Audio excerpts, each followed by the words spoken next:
Nabi Ibrahim alaihissalam adalah kakek buyutnya Nabi Muhammad sallallahu alaihi wasallam.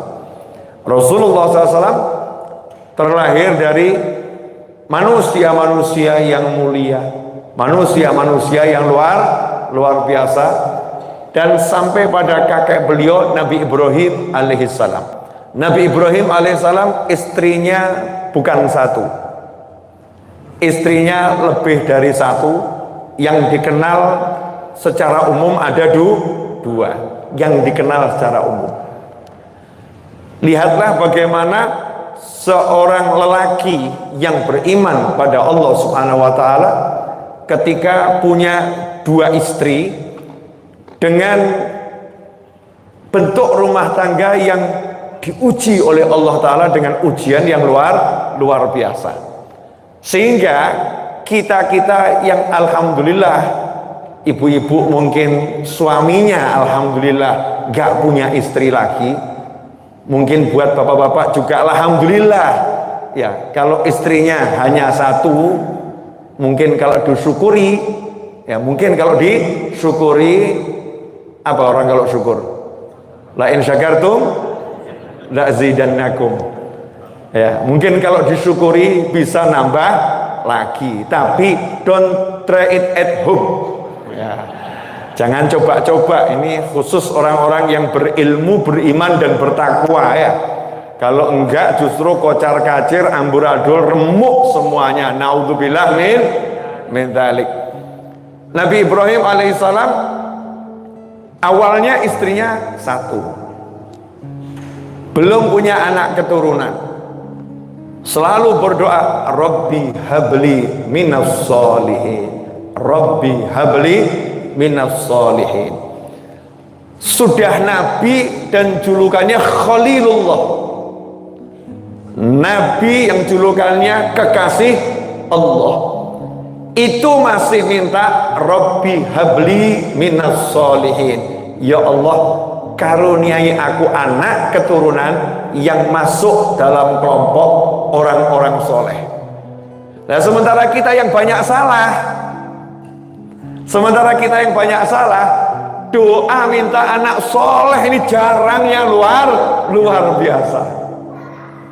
Gak sering diucapkan, gak istiqomah dipanjatkan, gak secara kontinu dilakukan. Sebelum punya anak, bahkan setelah punya anak, doa ini seakan-akan gak penting, permohonan ini seakan-akan gak urgent. Padahal keluhan yang saya lihat di masyarakat, tidak sedikit orang tua yang mengeluhkan perilaku anak-anaknya. Kenapa anak saya begini? Kenapa anak saya begini? Anak saya susah diatur.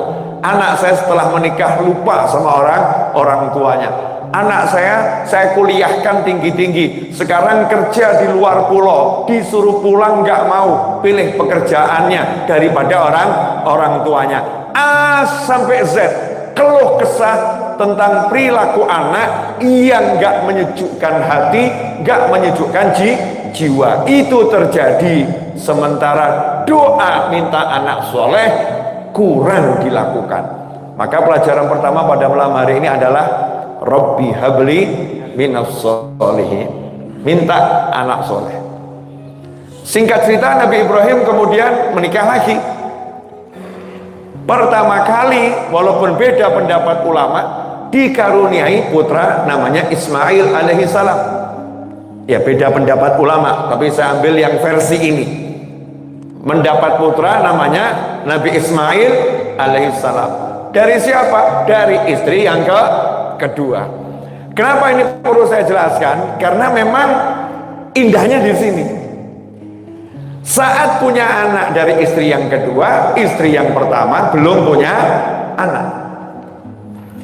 Dua wanita yang sama-sama mencintai dan dicintai oleh seorang nabi.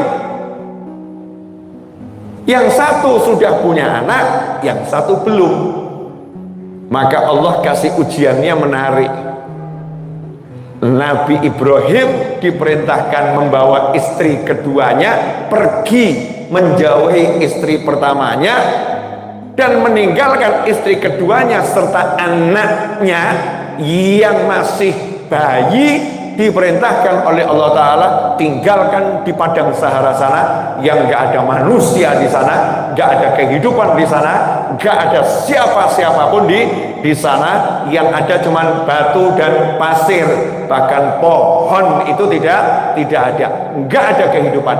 Tinggalkan di sana. Itu kota Mekah, yaitu kota Mekah. Bil Bakkah Mubarakah, kota Mekah yang penuh berkah. Belum wujud kota, masih dataran rendah. Pertanyaan saya, coba kalau dalam kehidupan zaman sekarang ada suami punya 2 istri. Ini cuma permisalan ya, drama Korea atau India. Makanya jangan suka lihat drama-drama yang nggak jelas ya, terus dijadikan dalil untuk membenarkan tindakan. Masa gurunya drama, kan lucu ya, panutannya drama, itu kan anehnya luar biasa. Ini tapi menjadi fenomena yang menarik. Kita ini punya nabi, punya rasul, tapi aneh kalau sampai panutan kita adalah drama. Kita punya Al-Quran, punya hadis, punya ulama, tapi aneh kalau panutan kita sinetron. Naudzubillah min dzalik. Drama, sinetron dan semacamnya itu hiburan, bukan panutan. Apa yang terjadi kalau semisalnya ya, saya jadi sutradara ngarang cerita, saya jadi sutradara ngarang cerita untuk sebuah drama FTV. Sekali tampil selesai, seorang pria dengan 2 istri, yang istri pertama belum punya anak, istri kedua punya anak. Tiba-tiba suaminya mengajak pergi istri kedua bersama anaknya tanpa penjelasan kepada istri pertama dan tanpa penjelasan kepada istri kedua. Hebatnya di situ cerita ini. Yang nomor 1 nggak dikasih tahu alasannya karena nggak boleh sama Allah.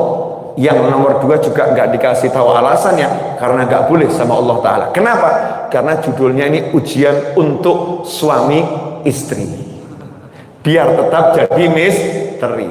Ini kalau dikemas untuk kehidupan zaman sekarang, mungkin saya sutradara akan memunculkan pikiran-pikiran di istri yang pertama. Jangan, ini bukan Nabi Ibrahim dan istrinya loh, bukan ya, ini zaman sekarang ya. Mungkin istri pertama akan mengatakan pada suaminya, sayang, memang engkau sangat tidak punya perasaan. Aku lama menemani tapi aku belum punya anak dan itu bukan mauku. Sekarang istri barumu melahirkan dengan anak yang mungil, yang lucu. Kamu pergi berdua dengannya dan meninggalkan aku. Kamu akan bersenang-senang dengan dia. Sayang, sungguh keterlaluan kamu. Mungkin gitu ya Bu ya. Ini no respon di belakang. Senyap. Responnya senyap. Mungkin seperti itu pemirsa ya, mungkin seperti itu. Mungkin, dan ini kemungkinan besar. Kemungkinan besar. Jangankan kok punya anak, jangankan kok punya istri lagi. Oh, nggak punya istri lagi, pergi tanpa pamit aja. Masya Allah, mau kemana? Nggak pamit. Ada sesuatu ya? A sampai Z. Bisa nggak seperti itu terjadi? Bisa, dan sangat memungkinkan. Tapi itu tidak terjadi kepada istrinya Nabi Ibrahim alaihissalam. Bahwa istri kedua pergi bersama anaknya, ya nyantai. Gak kemudian prasangka buruk, gak mikir aneh. Perintah Allah, iya, lanjutkan. Coba kalau suami sekarang ngomong, ini perintah Allah. Perintah Allah yang mana? Jangan sok-sok bilang perintah Allah yang mana? Aku juga tahu perintah Allah. Kamu itu menyenangkan aku juga perintah Allah. Oknum wanita. Ya, oknum wanita. Ikhwani rahimakumullah. Lanjut. Di sisi istri yang kedua bersama anaknya yang masih mungil, yang bernama Nabi Ismail alaihissalam, yang lucu, yang ganteng, yang menyenangkan luar biasa, diajak pergi, kemudian ditinggal begitu saja di tempat yang gak ada kehidupan. 100% pasti gak ada air, pasti gak ada tanaman, pasti nggak ada hewan, pasti nggak ada manusia, ditinggal di situ, dilepas begitu saja. Saya mau nanya, kalau dibuat dalam kehidupan zaman sekarang, kira-kira bisa nggak ceritanya dibuat seperti ini? Ini kalau dibuat versi drama ya, bukan kehidupan Nabi Ibrahim dan keluarganya. Ini kalau dibalik kehidupan rumah tangga ruwet. Kalau yang Nabi Ibrahim rumah tangga yang luar biasa. Istrinya akan ngomong, kenapa kamu tinggalkan aku dan anak satu-satunya di sini? Kamu ingin bunuh aku dan anakmu secara halus ya? Pasti ini permintaan istri pertamamu ya? Dia nggak suka ya aku punya anak ya? Sekarang kamu akan kembali ke sana, akan bersenang-senang dengan dia. Kamu mengorbankan aku dan anak demi istri pertamamu. Masya Allah. Apakah itu terjadi? Hasya wa kalla. Enggak. Tidak. Inilah hebatnya istri Nabi Ibrahim alaihissalam. Begitu Nabi Ibrahim pergi, istrinya cuma nanya, kenapa kami ditinggalkan di sini? Ada something yang salahkah atau apa? Nabi Ibrahim dilarang ngasih keterangan satu huruf pun oleh Allah Ta'ala. Diam. Nah, istrinya ini solihah, nggak ngomong, ditanya kok diem jalan saja. Enggak. Solihah istrinya.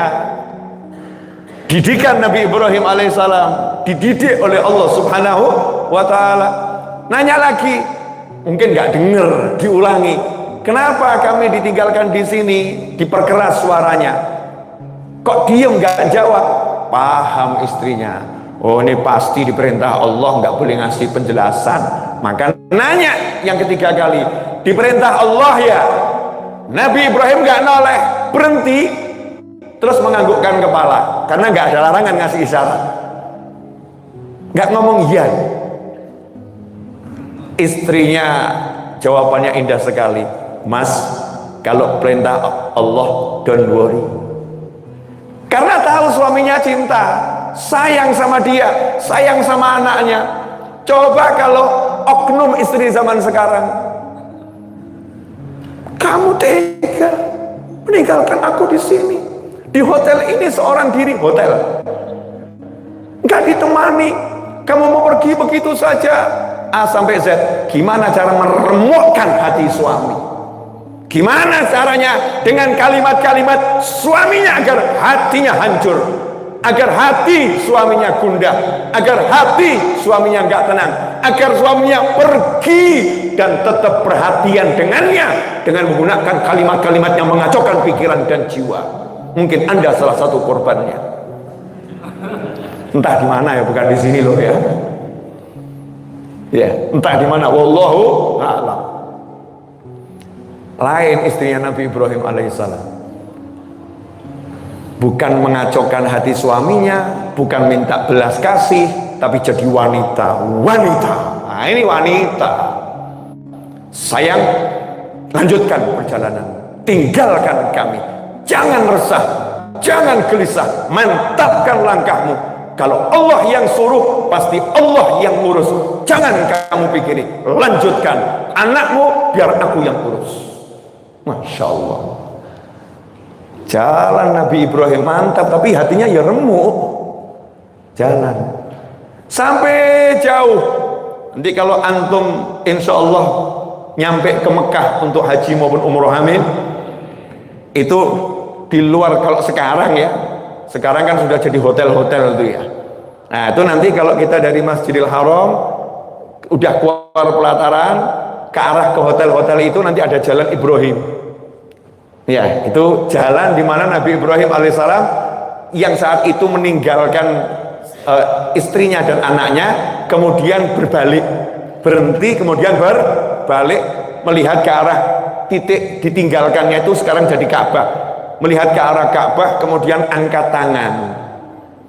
Nabi Ibrahim alaihissalam suami yang sayang sama istrinya, suami yang sayang sama anaknya, pria yang bertanggung jawab. Saat memang tidak boleh menemani, Allah yang larang. Saat tidak boleh memberikan penjelasan karena Allah yang larang, tapi Nabi Ibrahim tidak meninggalkan bekal untuk anak dan istrinya. tanggung jawabnya dijalankan. Sekarang gaya kadang ini pria-pria pengangguran dan malas. Sayang, aku akan berjuang di jalan Allah, iktikaf di masjid, gak pernah pergi ke pasar. Yang sabar di rumah ya sayangnya. Malas sebetulnya cari nafkah ke pasar, malas bekerja. Alasannya, aku akan berjuang di jalan Allah, iktikaf di masjid, baca Al-Quran, zikir, sholat, dan lain sebagainya. Istrinya gak dicarikan nafkah, anaknya gak dicarikan nafkah, dan berkata pada pasangannya, yang sabar ya sampai Allah kasih kita rezeki. Ini salah guru nih, salah belajar. Islam gak ngajarkan seperti itu, enggak. Waktunya ke masjid, waktunya ke pasar, waktunya bergerak, bergerak. Burung saja tahu kapan waktunya pulang, kapan waktunya terbang, kapan waktunya istirahat. Ayam pun tahu kapan saatnya untuk cari makan, kapan saatnya dia bersama pasangannya, kapan saatnya bersama anak-anaknya. Nah, kita ini umat Islam diajarkan oleh Allah Subhanahu wa taala untuk apa? Tanggung jawab menjadi manusia. Ada waktunya sholat, ada waktunya zikir, ada waktunya qiraatul Quran, ada waktunya kita pergi cari nafkah. Nabi Ibrahim alaihissalam pengen nemenin, pengen ngasih, tapi Allah melarang. Ini datangnya dari Allah larangannya, jelas ujian, Allah yang nyuruh, tinggalkan di sana.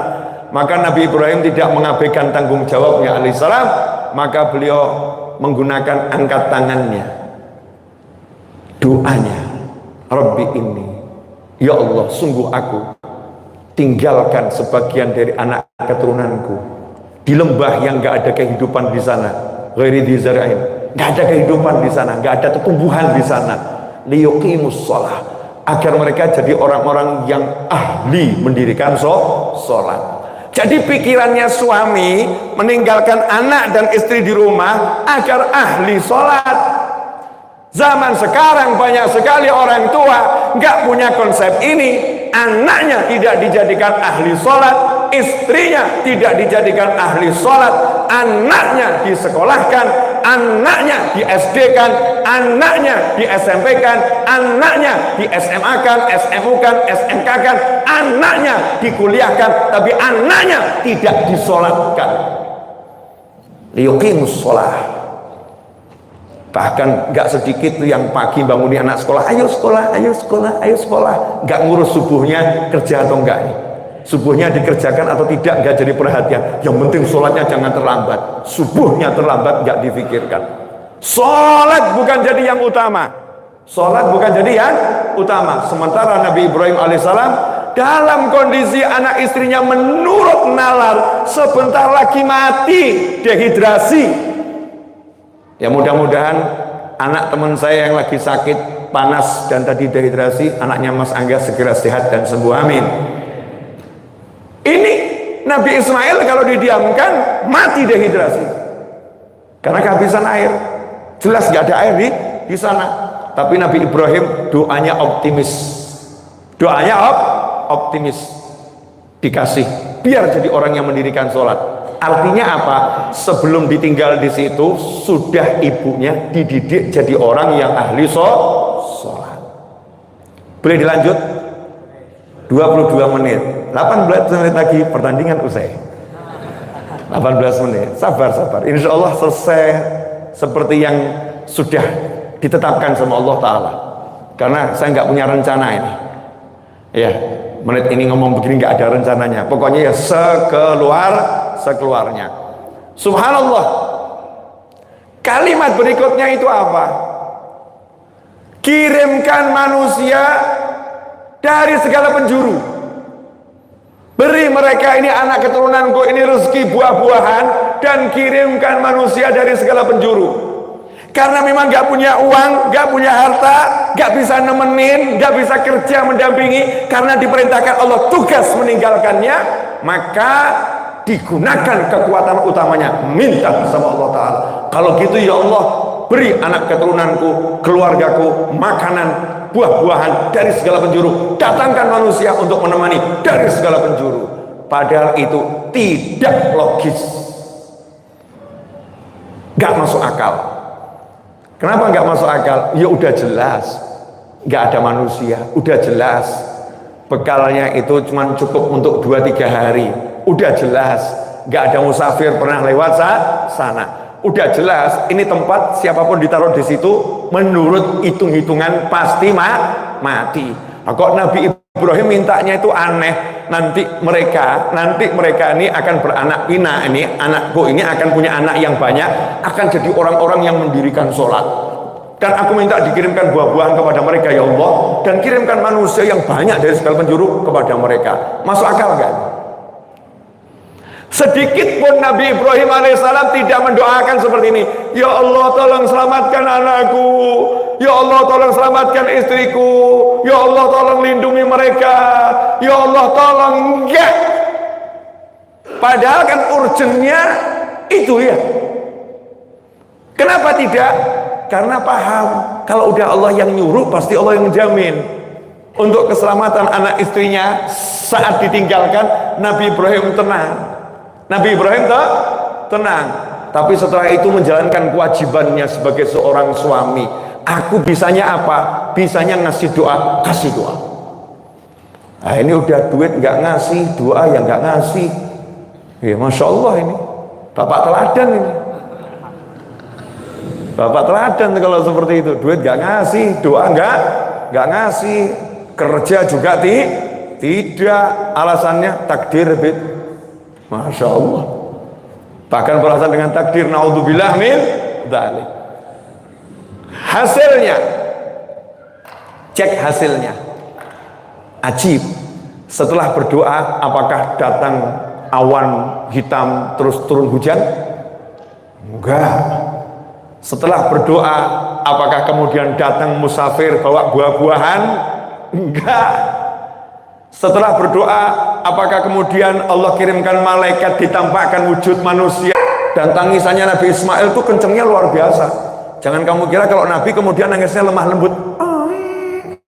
Gak ada. Karena keperkasaan, kesehatan, ya keras. Kenceng nangisnya. Apakah ibunya kemudian memeluk anaknya sembari berkata, "Nak, terima nasib ya nak." Apakah begitu? Nah, ini sudah ibu cek, nggak ada air, nggak ada kehidupan, nggak ada manusia. Daripada nanti ibu habiskan energi untuk cari air, akhirnya ibu toh akan mati, kamu juga mati. Lebih baik kita berakhir menunggu ajal berpelukan. Ada begitu? Enggak. Last minute, kondisinya darurat. Apakah dalam kondisi darurat last minute semacam ini wanita yang solihah menyerah? Hasya wa kalla. Apakah didikannya Nabi yang julukannya Khalilullah, istrinya menyerah? Hasya wa kalla. Dalam kondisi kepepet maksimal, yakinnya sama Allah gak putus. Kemarin saya dapat WhatsApp dari satu orang ngomong begini, mudah-mudahan Allah memberinya petunjuk dalam hatinya, amin. Habib, saya jadi malas ibadah karena saya nggak dapat keturunan. Masya Allah, baru segitu saja sudah.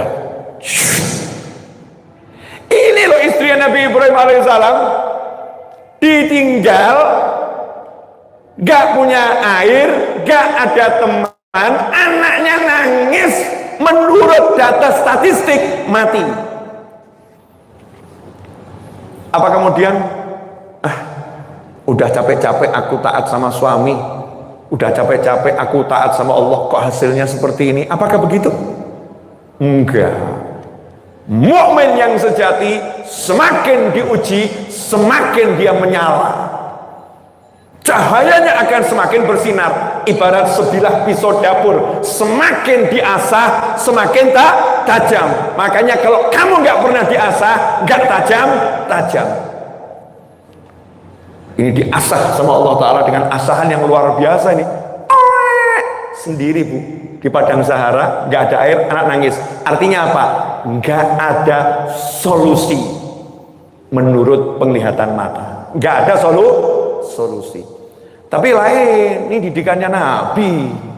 istri Nabi. Makanya sama orang-orang soleh, sama anbiya wal mursalin yang beradab, jangan memperbincangkan istri anbiya wal mursalin dianggap-anggap seperti istri kita. Kadang-kadang kita sebagai wanita itu juga gitu, menyamakan seakan-akan istri-istri Nabi itu seperti dirinya itu hatinya. Masya Allah. Na'udzubillah min dzalik. Yang terjadi adalah sang ibu ini meninggalkan anaknya. Karena yang paling logis yang harus dilakukan tetap satu hal, percaya Allah akan memberikan solusi, apapun itu nama solusinya, tapi tugasku sebagai seorang ibu, sebagai manusia adalah mencari air. Mencari air, meskipun nggak ada gerak, paling masuk akal naik ke bukit Sofa, di ketinggian, cari di sekitar ada nggak manusia yang bisa dimintai tolong. Di Sofa nggak ada, lari ke Marwah. Sampai di Marwah nggak ada, apakah berhenti? Udah saya cari Sofa Marwah nggak ada. Apakah seperti itu? Tidak. Maka dia mendinai dirinya sendiri. Mungkin penglihatanku salah. Siapa tahu sekarang di sana ada manusia lagi lari Sofa Marwah, Sofa Marwah, Sofa Marwah, bergerak meskipun dalam penglihatan nggak mungkin ada yang bisa dihasilkan. Lah kok sekarang ada laki-laki ngakunya beriman, baru ke pasar 5 hari nggak dapat untung, mutung saudara-saudara, nggak mau ke pasar lagi dan mengatakan nggak mungkin aku dapat keuntungan dari sana, dah nganggur saja di rumah, putus asa. Belum seperti istrinya Nabi Ibrahim diuji, baru ke pasar, jelas ada yang dijual, jelas ada orang jualan, jelas ada orang mondar-mandir cari yang mau dibeli. Lah kok dia nggak laku dagangannya, mundur 1000 langkah dan mengatakan gak mungkin aku bisa kaya kalau caranya seperti ini. Masya Allah. Beda dengan istrinya Nabi Ibrahim, ngerti kekayaan dari Allah. Al-Ghani wallah wal mughni wallah. Yang maha kaya Allah, yang maha mengayakan adalah Allah. Sehingga tidak berhenti bergerak, Sofa Marwah, Sofa Marwah, Sofa Marwah, Sofa Marwah 7 kali. Allah munculkan rezekinya nggak jauh, yang dicari air, betul ya? Maka langsung Allah kasih air. Dari mana? Musafir datang? Enggak. Malaikat datang? Enggak. Atau ada makhluk yang bawa air datang? Enggak. Kirimkan hujan? Enggak. Allah pengen tunjukkan kuasanya, sesuatu yang sampai zaman sekarang ini pun sulit dilakukan. Apa itu? Memunculkan air tanpa ngebur. Lain loh kalau sumber mata air, ini bukan sumber mata air loh ya, tanah gersang, nggak dibur, tiba-tiba muncul air. Ya muncul air, ternyata ngeburnya itu lari Sofa Marwah, Sofa Marwah, Sofa Marwah. Makanya kalau sa'i Sofa Marwah yang semangat, karena itu lagi ngebur rezekimu sendiri. Rahasia, jangan di-share. Ya, ini rahasia, jangan di-share. Apa sih manfaatnya lari Sofa Marwah? Di antara hikmahnya, kamu lagi ngebur rezekimu sendiri. Makanya yang semangat, semangat, tolong jangan di-share ya. Jangan, nanti pada semangat pengen ke Sofa Marwah nanti. Nah subhanallah, muncul rezekinya dari bawah tanah naik ke atas, tanpa mesin pendorong, tanpa pompa, tanpa satelit untuk melihat di mana sumber air. Hasilnya jalan nih doanya Nabi Ibrahim alaihissalam. Doanya jalan agar anak keturunanku menjadi orang yang mendirikan sholat. Berarti kan harus jadi dewasa, berarti kan harus menikah, berarti kan harus beranak keturunan, berarti kan harus ada masyarakat. Maka saat itu setelah dapat air, anak selamat, ibu selamat, mulailah burung dengan penglihatannya yang tajam. Burung itu punya penglihatan dan indera yang luar biasa untuk mempertahankan hidupnya.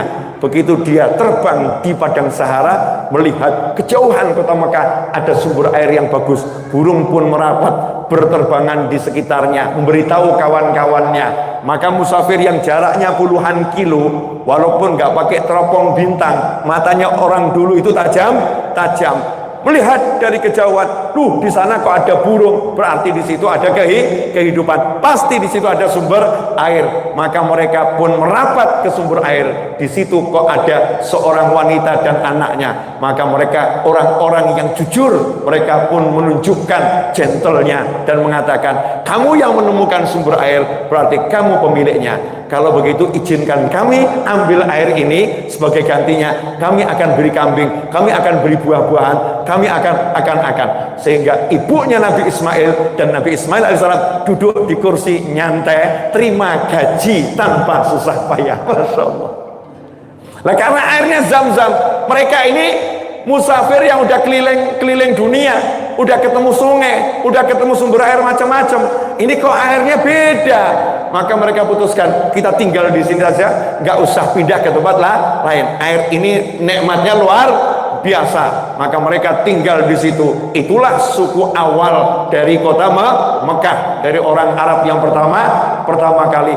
Disitulah kemudian Nabi Ismail tumbuh ya dengan rezeki yang nggak susah payah, karena sudah didoakan oleh sang ayah dan sudah ditirakati oleh ibunya lari Sofa Marwah, dan hasilnya apa? Menikahlah dengan putri dari kepala suku. Masya Allah, jodohnya nggak usah dicari, jodohnya didatangkan oleh Allah Subhanahu wa Ta'ala. Kemudian beranak keturunan sampai akhirnya cucunya Nabi Ismail alaihissalam dibawa Allah Mi'raj, bertemu dengan Allah Ta'ala, diberi perintah sholat 5 waktu, liyuqimus sholat, agar mereka menjadi orang-orang yang mendirikan sholat. Maka Allah wujudkan doa Nabi Ibrahim alaihissalam, Nabi Muhammad SAW sebagai Rasul yang mengajak seluruh umat manusia untuk sholat 5 waktu. Makanya Rasul mengatakan, sesungguhnya aku adalah dakwah Nabi Ibrahim, atau kama qala sallallahu, aku wujud daripada doa kakek buyutku Nabi Ibrahim alaihissalam. Singkat cerita, yang awalnya tampaknya gak jelas, tampaknya kehidupannya akan suram, tampaknya kehidupannya gak asik, ternyata menjadi indahnya luar biasa, karena manusia-manusianya percaya kepada Allah Subhanahu wa Ta'ala.